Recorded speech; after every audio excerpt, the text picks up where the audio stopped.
You know, for the longest time, I kept telling myself, it's not that bad. Maybe it'll get better. I clung to that lie like it was the only thing holding me together. But deep down, I knew. I was living in a prison, not the kind with bars, but one built from words, from silence, from the constant sting of being belittled by the one person who was supposed to love me. Victor. He had this way of cutting me down without ever raising his voice. Little jabs. You're useless. You always screw things up. No one else would ever want you. And God, over time, I started to believe him. But then, something shifted. Something I never expected. I found out I was pregnant, and for the first time in what felt like forever, I actually smiled. I had hope. Real, honest-to-God hope. Maybe this changes everything, I thought. Maybe. Maybe this tiny life growing inside me could be the light that finally pushed back all the darkness. I pictured us, as a family, different, better. I even allowed myself to believe that maybe Victor would change, that maybe he'd finally see me. But, God, how foolish that was. When I told him, his reaction, ice cold, his eyes, they didn't soften, not for a second. He just sneered and said, "You? A mother? You can't even take care of yourself." I swear, it felt like someone punched me right in the chest. I couldn't breathe. I couldn't even speak. That sentence, those words, they broke something deep inside me. But even then, even shattered, I held on, desperately, because that's what we do when we believe, when we hope, even when we probably shouldn't. From that day on, things only got worse. You'd think, maybe, he'd soften, even just a little. But no. If anything, he became even colder, even crueler. Every word out of his mouth felt like a dagger. Little digs, constant mockery, like he was trying to erase every last bit of me. And the silence? Oh, the silence was even worse. The way he'd walk past me, like I wasn't even there, like I was invisible. I swear, I started questioning whether I even existed anymore. I was walking on eggshells, every single day, careful with every word, every step, every breath, terrified of setting him off. My body felt heavy. My chest was always tight. The stress, it wrapped around me like chains. And still, I held on to that tiny flicker of hope. I kept telling myself, once he sees the ultrasound, once he hears the heartbeat, maybe then. But deep down, I was lying to myself, and I knew it. Then came that night, the night everything fell apart. It started like all the others, another argument, another cruel remark. But this time, something inside me snapped. My stomach, this sharp, unbearable pain, like nothing I'd ever felt before. I called out for him, but he didn't come. He didn't care. I was alone. Completely alone. And there, in that cold, suffocating silence, I lost my baby. Just like that. Gone. I don't even remember how long I sat there, crumpled on the floor, numb, shaking, bleeding, trying to make sense of what was happening. One minute I was holding onto this fragile hope, this tiny miracle, and the next, it was ripped away from me. Just like that. I kept whispering, "No, no, please, not this. Not this, too." But the universe, it didn't care, and neither did he. Victor, he never came to check. Never asked, never wondered where I was, or why I was curled up in pain, sobbing on the bathroom floor. When he finally did show his face, hours later, all he said was, "What's with the drama now?" Can you believe that? What's with the drama? As if losing my child, our child, was just another inconvenience to him, another mess he wouldn't bother cleaning up. That night broke me in ways I didn't even know were possible. Something inside me shattered so deep, it felt permanent. I stared at myself in the mirror afterward, pale, empty, hollow, and for the first time, I didn't even recognize the woman looking back at me. But what I didn't realize, not yet anyway, was that sometimes it's in those moments, the absolute breaking point, when something else starts to wake up, something I hadn't felt in years. The days that followed felt like some kind of cruel blur. Time just stopped. Or maybe it kept moving, and I was the one who disappeared. I'd wake up, stare at the ceiling, and wonder why. Why did this happen? Why me? I'd reach for my stomach out of habit, only to remember there was nothing there anymore, just emptiness, a hollow space where hope used to live. And Victor, God. Victor didn't change. If anything, he became colder than I ever thought possible. No hugs, no comfort, no, "Are you okay?" Nothing.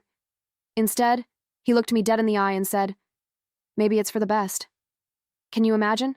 Those were his words. Like losing my baby was some kind of blessing, like my pain was just disposable. I don't even have the words to explain what that did to me. It was like drowning, but everyone around just kept walking by. I would sit in the kitchen, staring at the same cup of cold coffee for hours, just numb, completely numb.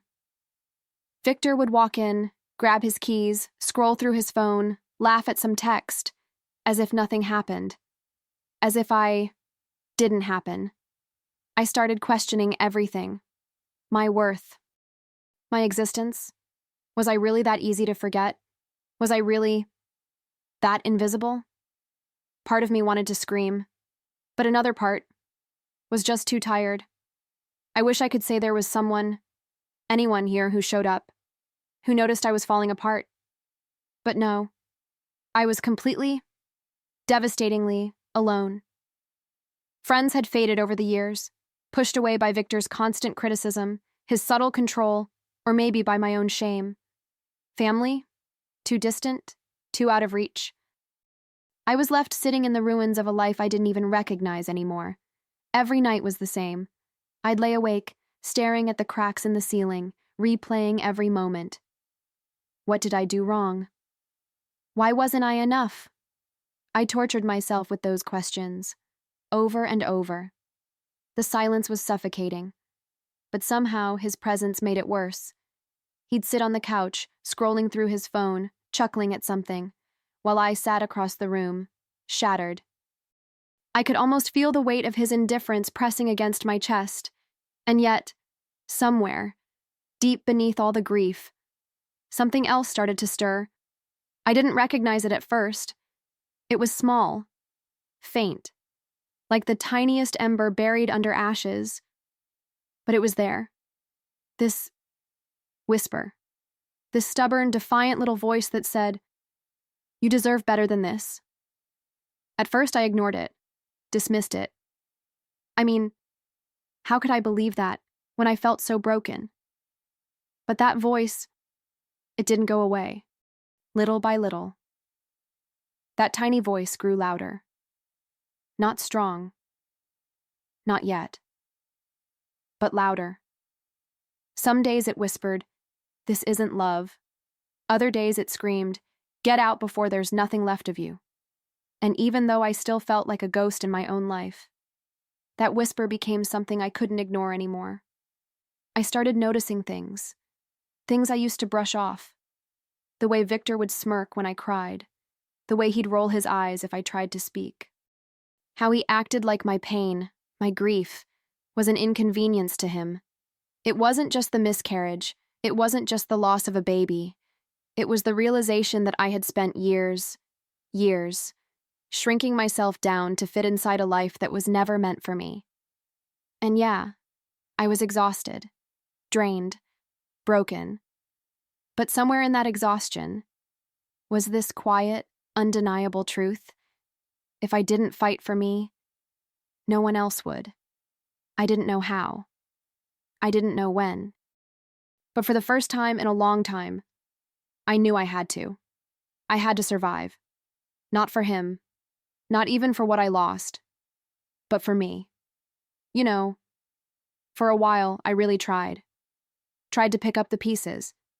Tried to breathe. Tried to convince myself that if I just focused on healing, on surviving, maybe things would settle. I kept my head down. I stayed quiet. I told myself, just get through today. But the universe wasn't done with me yet. Because just when I thought I'd hit rock bottom, life handed me a shovel. It started small, little things, conversations that didn't quite make sense, whispers from people we both knew. A strange text that popped up on his phone when he left it face up on the counter, not that he ever used to do that. But this time he slipped. And my gut, it knew. I swear it knew before my brain even caught up.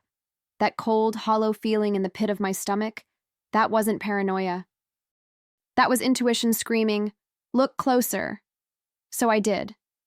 I started connecting the dots, little clues that were always there. I just hadn't wanted to see them. Until one day, one cruel, brutal day, it all came crashing down. I found out.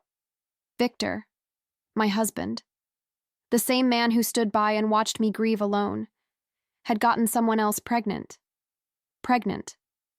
While I was drowning in the loss of our child, he was out there, starting a new life, with someone else. And you know what's worse? It wasn't even some stranger. No, it was someone I knew, someone I'd seen before, always lingering around the edges of our lives, smiling a little too sweet, laughing a little too loud at his jokes. I remember brushing it off back then, telling myself I was overthinking, that I was being crazy. Turns out, I wasn't crazy. I was right. I felt like the air was sucked right out of my lungs. I stood there, staring at the messages, the photos, the proof, my hands shaking so hard I could barely hold my phone. My mind raced, but my body? It just froze. Part of me wanted to scream, to throw something, to completely lose it. But another part, the quieter part, just stood there, drowning in this crushing realization that the man who destroyed me was never going to stop. And the irony? While I mourned the loss of our baby, while I lay awake night after night, questioning my worth, he was out there, playing house, acting like he hadn't just shattered me into a million pieces, acting like I was nothing more than a chapter he couldn't wait to close. I can't even put into words how that felt. The betrayal, it wasn't just the cheating. It was the confirmation that I was never, ever, going to be enough for him. But here's the thing. Something shifted in me that day. The pain was there. God, it was there. Sharp, suffocating. It wrapped around my chest like a vice, making it hard to even breathe. But underneath that pain, something else started to rise. Something fierce. Something I hadn't felt in years.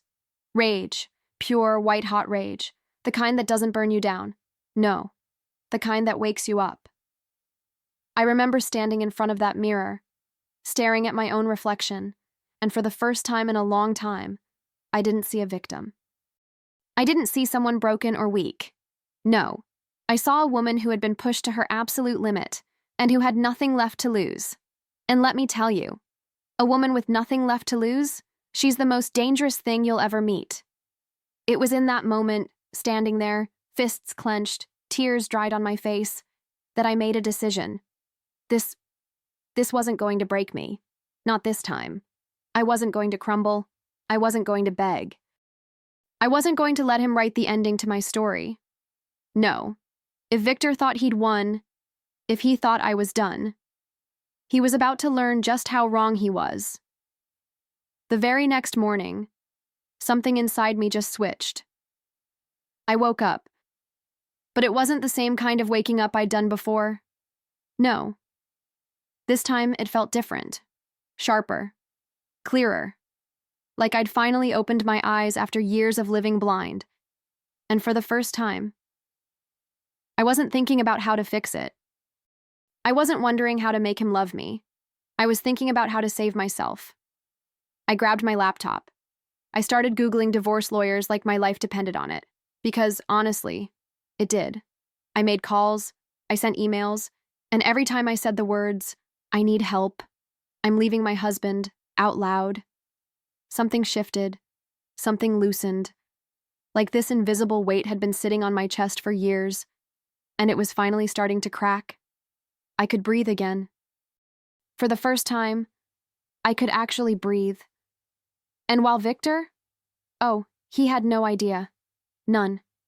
He was still walking around like the king of his own little kingdom, smug, arrogant, clueless. He had no idea that every fake smile I gave him, every casual "have a good day," was really just me buying time. Quietly, silently. I was building my escape, piece by piece. I started gathering everything: bank statements, property records, every little piece of evidence that proved just how deep his betrayal ran. Emails, screenshots, text messages. Oh, I kept receipts. All of them. And the lawyer? She was a force. Sharp, direct. The kind of woman who didn't flinch at messy stories like mine. She looked me dead in the eye and said, "You've got more power here than you think." And for the first time, I believed it. I opened a new bank account. In my name. Quietly rerouted what was legally mine. Found a storage unit. Started moving my most valuable things out, one box at a time. Jewelry, documents. He never even noticed. Because men like Victor, they never think you'll actually leave. They count on you being too scared, too broken, too tired to fight back. God, he had no idea the storm that was coming. The day the divorce papers were served. Oh, I wish you could have seen his face. Pure confusion, followed by disbelief, and then rage. At first, he laughed. "Oh, come on, Rachel, you're being dramatic." "You'll calm down." That's what he said. Calm down. Like I hadn't spent years suffocating in his version of love. Like I hadn't spent months grieving a child while he played house with someone else. Oh, he thought this was just another fight, just another tantrum. But the moment he realized, this wasn't just a fight, this was the end. Oh, the mask slipped. Completely. Gone was the smug little grin. Gone was the man who thought he had me right where he wanted. He started pacing, shouting, throwing out empty threats. "You can't do this to me. You won't survive without me." But you know what? Every word just bounced right off. Because I had already done it. The house, no longer his. The accounts, frozen. His access, gone. Everything he thought he controlled was crumbling right in front of him. And standing there, watching him spiral. It hit me. He didn't just lose a wife. He lost the only person who ever truly, truly cared about him. And I made sure he knew it. I looked him dead in the eyes and said, "You didn't just lose me. You lost the only person who ever gave a damn about you, and trust me, you'll never find that again." And I swear, for the first time since I met him, he looked small, powerless, like a man finally realizing the walls were closing in, and there was no way out. No charm, no manipulation, no cruelty big enough to save him. And as I turned my back and walked away, it wasn't sadness I felt. It wasn't fear. It was freedom. Pure. Unapologetic. Freedom. You know what's wild? Waking up and realizing, for the first time in years, there's no weight on your chest, no tension in your shoulders, no knot in your stomach wondering what mood he'll be in today. I opened my eyes in my new apartment, sunlight pouring through the windows, and it actually felt real. I was free. Really free. And God, I didn't even realize how suffocated I'd been. Until I wasn't anymore. The silence? It wasn't scary anymore. It wasn't empty. It was peaceful. It was mine. No one criticizing how I folded the towels. No one scoffing at my dreams. No one picking apart every word that came out of my mouth. For the first time in forever, I could breathe. I could exist. I could just be. And let me tell you, that's a kind of joy most people take for granted. I started rebuilding. From the ground up, opened my own bank account, got a job I actually loved. Something that was mine, completely mine.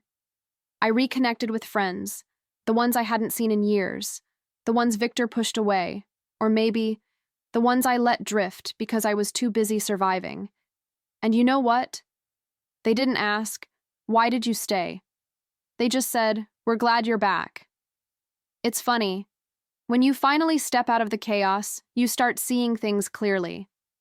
I realized how small my world had become with him, how I had shrunk myself, bit by bit, just to keep the peace, just to survive. And now? Now there were no more limits, no more walking on eggshells. I could dream again. I could plan. I could live. I started my own business, something I had always wanted, but was always told was a waste of time. And guess what? It thrived. Not because I was lucky, but because when you stop pouring all your energy into surviving someone else's storm, you finally have the power to build your own sunshine. Every win, no matter how small, signing a new client, hitting a goal, felt like reclaiming a little piece of myself. And Victor? Oh, his perfect little fantasy didn't stay perfect for long. Turns out, the problem was never me. The same man who once told me, "You're impossible to love," well, suddenly his new life wasn't so picture-perfect either. Because men like him don't change. And watching from a distance, seeing the cracks form, the arguments, the chaos, it didn't bring me joy exactly. But it did bring me something else. Closure. Proof that walking away was the best decision I'd ever made. One night, I stood by the window of my apartment, just looking out over the city lights. And it hit me. How far I'd come. How I survived everything that was meant to break me. And not just survived, but rebuilt. On my terms. My life. My rules. No one was coming to save me. And honestly, I never needed them to. I was always capable of saving myself. I just forgot for a while. I whispered to myself, I thought I lost everything, but the truth is, I lost nothing.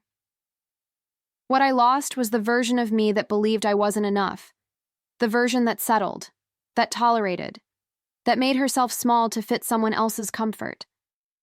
And standing there, feeling the quiet, the peace, the strength in my own skin, I knew. I had finally found myself again. And you know what? I smiled. A soft, real, unforced smile. Because this isn't a story about betrayal. Or heartbreak. Or loss. No. This is a story about becoming. About remembering who you are, after someone tried so hard to make you forget. And if there's one thing I've learned, it's this. When you choose yourself, really choose yourself, you never lose.